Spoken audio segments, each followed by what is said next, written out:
अंजलि सुभद्रा जी की बड़ी बहू थी, जिसकी उन्हें रत्ती भर भी कद्र नहीं थी। बस उसे वह अपने घर का नौकर समझती थी, उससे अधिक कुछ भी नहीं। अरे अंजलि बहू, क्या कर रही हो? अभी तक खाना तैयार नहीं किया क्या? यहाँ सबको भूख लग रही है और तुम हो कि अपने कामों में लगी हुई हो। सास सुभद्रा जी बाहर से आवाज़ लगाते हुए बोली। लेकिन अंजलि ने तो कोई जवाब भी नहीं दिया। यह देखकर सासू माँ तिलमिलाती हुई सोफे पर से उठी और सीधा उसके कमरे की तरफ पैर पटकती हुई आई। जाकर कमरे के दरवाजे पर खड़ी हुई तो देखा तो अंजलि तो कमरे में नहीं थी। पता नहीं कहाँ चली गई। शाम के खाने का समय हो चुका है और यहाँ है कि कोई रसोई में है ही नहीं। जैसे घर में कोई नौकर चाकर लगे हों खाना बनाने के लिए। बड़बड़ाती हुई वो पूरे घर में घूम गई, लेकिन अंजलि उन्हें कहीं भी नहीं मिली। ये देखकर उन्हें अंजलि की कोई चिंता नहीं हुई, बल्कि उन्हें तो उस पर गुस्सा आ रहा था। अरे भला ये भी कोई बात होती है? कहीं बाहर गई है तो बोल कर तो जाती, और जाने से पहले खाना तैयार करके जाती। कम से कम हम तो अपना पेट भर लेते। अभी थोड़ी देर में छोटी बहू भी अपने मायके से आ जाएगी। आज उन्हें सरप्राइज़ देने वहाँ गई थी, खुद ही सरप्राइज़ हो गई। घर पर तो ताला लगा हुआ था, बेचारी वो भी थकी हारी आएगी। कम से कम सबको समय पर खाना तो मिलना चाहिए। पर यह बात बड़ी बहू को समझ में आए तब ना। मुफ्त का खाना जो मिल रहा है। बड़बड़ाती हुई वो वापस आई और आकर सोफे पर धम से बैठ गई। सोफे पर बैठी बैठी ही अपनी बड़ी बहू अंजलि पर गुस्सा हो रही थी। उन्हें तो ये भी याद नहीं था कि छोटी बहू के मायके जाने से पहले ही इतना हंगामा हुआ था, लेकिन उनके लिए ये हंगामा तो बहुत नॉर्मल सी बात थी। ये सब नॉर्मल नहीं था तो सिर्फ अंजलि और उसके पति सरस के लिए। सुभद्रा जी इस संयुक्त परिवार की मुखिया थी। घर में बड़े बेटे बहू सरस और अंजलि और उनका एक 5 वर्षीय बेटा चिन्मय और छोटे बेटे बहू पवन और मानवी भी रहते थे। पवन और मानवी की शादी को ज़्यादा से ज़्यादा 7 महीने ही हुए थे। सरस जहाँ एक कंपनी में क्लर्क का काम करता था, वहीं पवन इंजीनियर था। दोनों के ओहदे में फ़र्क था तो जाहिर सी बात है दोनों की कमाई में भी फ़र्क था, और ये कमाई का फ़र्क घर में भी सिर चढ़कर बोलता था। पवन की हर बात सुभद्रा जी आँख बंद करके मानती थी, वहीं सरस को किसी भी चीज़ की इजाज़त इतनी आसानी से मिल जाए यही बड़ा मुश्किल होता था। सरस की शादी के बाद कम कमाई का ताना तो अक्सर ही सुनने को मिलता था, ना सिर्फ सरस को बल्कि उसकी पत्नी अंजलि को भी। पर दोनों चुपचाप सुनकर रह जाते थे। पर ताने तब इतने ज़्यादा नहीं थे, क्योंकि तब तक सुभद्रा जी के पति दामोदर जी जिंदा थे और उनका काम अच्छा चलता था, इसलिए खर्चे ढक जाते थे। दामोदर जी का ज़मीन खरीदने बेचने का काम था। दामोदर जी बोलने में वैसे ही कमाल के थे, जो उनके पास आता था वो सौदा करवा कर ही भेजते थे। ऐसा नहीं है कि दामोदर जी ने सरस को अपना काम सिखाने की कोशिश नहीं की, उन्होंने कोशिश की थी। पर सरस वाकपाटुता के मामले में थोड़ा कमज़ोर था, वो लोगों को समझा ही नहीं पाता था। इस कारण उसने एक कंपनी में क्लर्क की नौकरी ही कर ली। पर दामोदर जी को इसमें भी तसल्ली थी कि कम से कम बेटा अपने पैरों पर खड़ा है, अपनी मेहनत की कमाई खा रहा है। कम से कम इतना कमा लेता है कि अपना और अपनी पत्नी का और अपने बच्चों का पेट तो भर ही लेगा। फिर ऊपर से बहू भी वो ऐसी लेकर आए जिसमें हाथों का हुनर था, जो पार्लर का सारा काम जानती थी। पर यह अलग बात थी कि सुभद्रा जी ने उसे यह काम कभी करने ही नहीं दिया। इधर पवन पढ़ने लिखने में काफ़ी अच्छा था तो उसने इंजीनियरिंग कर ली। इंजीनियरिंग के आखिरी साल में था तब तक हादसे में दामोदर जी की मृत्यु हो गई और वहीं से सब कुछ बदल गया। दामोदर जी की जो सेविंग थी और जो इंश्योरेंस के पैसे आए थे, वो सब तो सुभद्रा जी ने अपने पास रख लिए, ये कहकर कि पवन की शादी में काम आएंगे। घर का खर्चा तो अब सरस को ही करना पड़ेगा। खैर सरस ने इससे भी इनकार नहीं किया, लेकिन जितनी उसकी क्षमता थी उतना ही तो खर्च करता। पर सुभद्रा जी उसे सुनाने से बाज नहीं आती थी। खैर इधर पवन की कंपनी में नौकरी लगी, उधर उसके लिए एक अमीर घर की बेटी मानवी का रिश्ता आ गया। सुभद्रा जी ने तगड़े दहेज के लालच में झट से इस रिश्ते के लिए हाँ कर दी और मानवी पवन से शादी होकर इस घर में आ गई। शादी के दूसरे दिन जब मानवी का सारा सामान ढंग से रखा जा रहा था, तो उस समय नन्हा चिन्मय भी उत्सुकता से बीच बीच में आ रहा था। इधर अंजलि पर घर पे रुके रिश्तेदारों के मेहमान नवाजी की जिम्मेदारी लगी हुई थी कि तभी सुभद्रा जी डांटते हुए बोली, बड़ी बहू अपने इस शैतान बेटे को संभालो। देखो बार बार बीच में आ रहा है, अभी बेवजह किसी कीमती चीज़ का नुकसान कर देगा। फिर तुम्हारी और तुम्हारे पति के बस की बात तो है नहीं कि उसकी जगह कोई नई चीज़ दिलवा भी दे। ये सुनकर सभी रिश्तेदार सुभद्रा जी की तरफ देखने लगे। वहीं अंजलि झेप गई, उससे कुछ कहते नहीं बना। उसने चिन्मय को गोद में उठाया और चुपचाप कमरे में लेकर चली गई। इधर सरस ने भी सुना तो उसको भी इस बात का काफ़ी बुरा लगा, लेकिन जब माँ ही ऐसा कहे तो क्या कर सकते हैं, इसलिए सरस चुप रहा। पर धीरे धीरे मानवी को समझ में आने लगा कि इस घर में अंजलि और सरस की नहीं चलती। पवन की कमाई अच्छी है, इसलिए पवन के खिलाफ सुभद्रा जी कुछ भी नहीं करती। तो जाहिर सी बात है कि अब मानवी का सिक्का ही इस घर में बोलेगा। बस ये बात मानवी के दिमाग पर हावी हो चुकी थी, इसलिए उसने घर के कामों में कोई भी खास रुचि नहीं दिखाई। उसे सिर्फ सुभद्रा जी से और पवन से प्यार से बात करनी होती थी, बाकी को तो वो कुछ भी सुना देती थी। 5 साल के छोटे से चिन्मय को तो वो अपने कमरे में भी नहीं आने देती थी। घूमना फिरना, किटी पार्टी करना, मानवी को तो बस इसी में मज़ा आता था।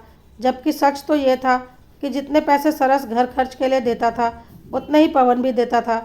हाँ, बस कमाई पवन की ज़्यादा थी, इसलिए उसका सिक्का सुभद्रा जी के सिर चढ़कर बोलता था। 1-2 बार अंजलि ने उसे घर का काम करने के लिए कहा भी तो सुभद्रा जी ने हंगामा कर दिया। अब कम से कम कमाई इतनी नहीं है तो घर के कामों में तो मदद कर ही सकते हो। खर्चे तो तुमसे बराबर के होते नहीं हैं और घर के कामों में भी तुम्हें रोना आता है। अब आज की ही बात ले लो, मानवी को पवन के साथ अपने मायके जाना था तो तैयार होने के लिए उसने अपना सूट निकालकर पलंग पर रखा था और हाथ मुंह धोने के लिए बाथरूम में चली गई थी। घर के सारे सदस्य बाहर बैठे हुए थे। अंजलि रसोई में काम कर रही थी। तभी चिन्मय खेलते खेलते उसके कमरे में आ गया। जब कमरे में आया तो देखा ड्रेसिंग टेबल पर परफ्यूम की बोतल रखी हुई थी। उसे बोतल का डिज़ाइन इतना सुंदर लगा कि वो उससे देखने के लिए उसके पास चला गया और बोतल उठाकर उसे देखने लगा। अभी उसे पलट पलट कर देख ही रहा था कि उसके हाथ से वो बोतल छूटकर गिर गई और गिरते ही टूट गई। आवाज़ सुनकर मानवी दौड़ती हुई बाहर आई। बोतल टूटी हुई देखकर और चिन्मय को उसके पास खड़े देखकर मानवी का गुस्सा 7वें आसमान पर पहुंच गया। उसने चिन्मय को थप्पड़ दे मारा। जोर का थप्पड़ गाल पर पड़ते ही चिन्मय रोने लगा। शोर सुनकर सब लोग कमरे में आ गए। ये देखकर मानवी ने गुस्से में कहा, भाभी संभालती क्यों नहीं अपने इस नालायक बेटे को, देखिए कितना बड़ा नुकसान कर दिया इसने। कहती हुई मानवी चिन्मय को दूसरा थप्पड़ मारने के लिए जा ही रही थी कि अंजलि ने उसके हाथ रोक दिए और चिन्मय को अपनी गोदी में लेकर बोली, मानवी वो बच्चा है, गलती हो गई उससे, इसका मतलब ये नहीं कि तुम उसे बार बार मारो। गलती हो गई, आपको पता भी है ये परफ्यूम कितना महंगा आता है।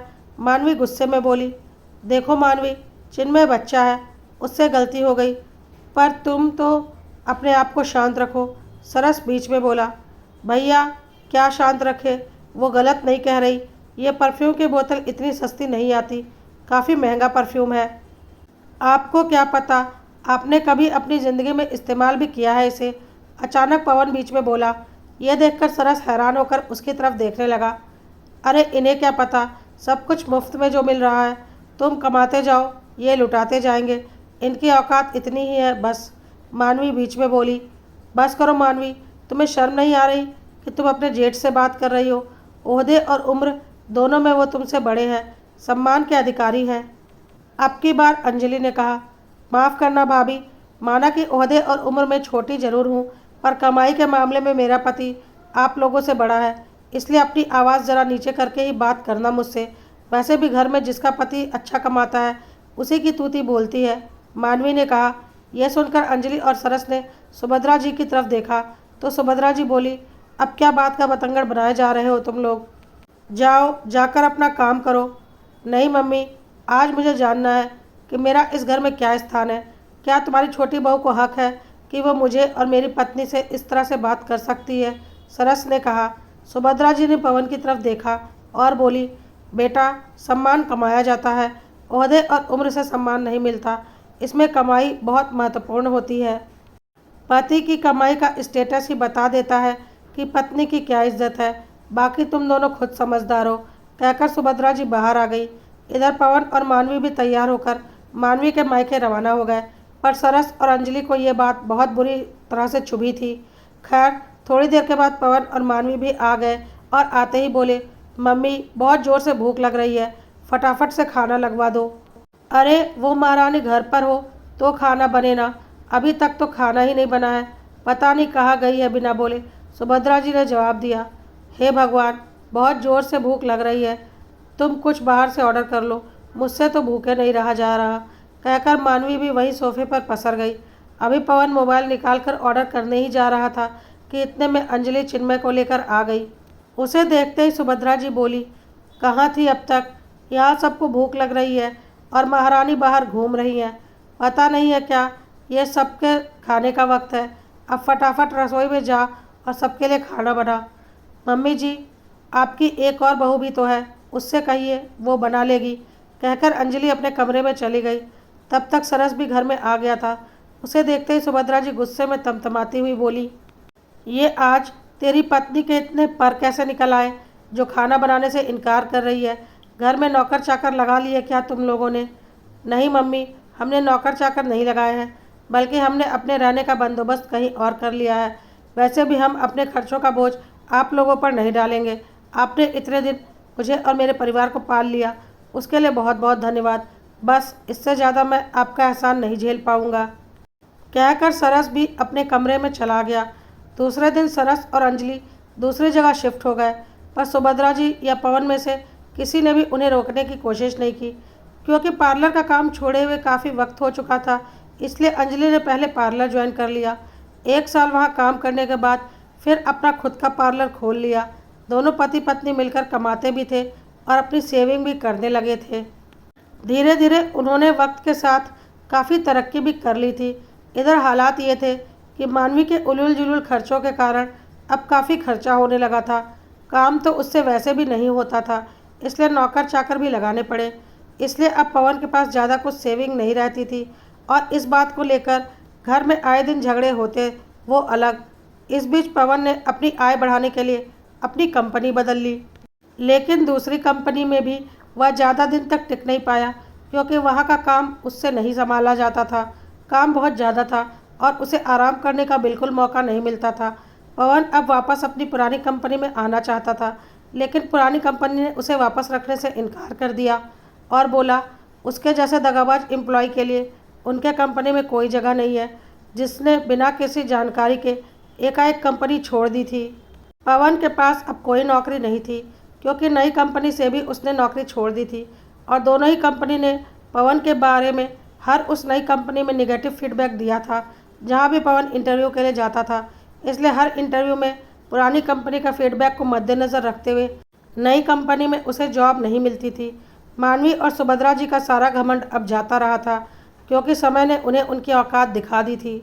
उधर अंजलि ने बैंक से थोड़ा लोन ले लिया और अपने पार्लर को एक बड़े सलून और स्पा सेंटर में कन्वर्ट कर दिया और 2-3 स्टाफ भी रख लिए। अच्छे से अपने सलून की मार्केटिंग करवाई और अब बड़े बड़े कस्टमर उसके सलून में आने लगे थे और उसके सलून का अच्छा नाम हो गया था, जिसकी वजह से सरस को भी काफ़ी सहयोग मिलने लगा था और वह बिल्कुल तनाव मुक्त रहने लगा था। इसके फलस्वरूप वह रात में कुछ घंटे अपनी पढ़ाई कर लिया करता था और धीरे धीरे उसने अच्छी तैयारी कर ली थी और नेट क्वालिफाई कर लिया था, साथ ही पीएचडी भी कर रहा था। कुछ सालों के बाद एक कॉलेज में लेक्चरर के पोस्ट पर उसकी जॉब लग गई और बहुत अच्छी सैलरी मिलने लगी। उधर अंजलि ने भी अपने बिजनेस को ऊंचाइयों पर पहुंचा दिया था। उनका बच्चा शहर के सबसे बड़े स्कूल में पढ़ता था, जिसकी फीस हर कोई नहीं दे सकता। इधर मानवी और पवन का घमंड उन्हें ले डूबा था। पवन अब कॉम्प्रोमाइज़ करके किसी प्राइवेट कंपनी में छोटी मोटी नौकरी कर रहा था, जहां घर खर्च के लायक से सही से पैसे उसे नहीं मिल पा रहे थे। सुभद्रा जी की सारी अकड़ अब जाती रही थी। 1-2 बार सुभद्रा जी ने कोशिश की थी अंजलि और सरस को मनाने की, लेकिन अंजलि ने साफ बोल दिया था, मम्मी जी, आप अपने अमीर बेटे बहू के साथ खुश रहिए और अपने गरीब बेटे बहू को उनके हाल पर छोड़ दीजिए, हम अपने में खुश हैं। सुनकर सुभद्रा जी को समझ में आ गया था कि अब उनके बड़े बेटे बहू उनके झांसे में नहीं आने वाले और उनका बुढ़ापा कष्टप्रद गुजरने वाला है, क्योंकि जब पवन खुद कंगाल था तो वह माँ की क्या सेवा करता और मानवी से तो ऐसे भी कोई उम्मीद नहीं कर सकती थी। उधर अंजलि और सरस ने एक बहुत बड़ी ज़मीन खरीदकर अपना नया घर बनवाना शुरू किया था, जिसका नाम उन्होंने स्वरांजलि निवास रखा था। अब सुभद्रा जी उस दिन को कोसती थी जब बड़े बेटे बहू का साथ देने की जगह उन्होंने अपने छोटे बेटे बहू का साथ दिया था।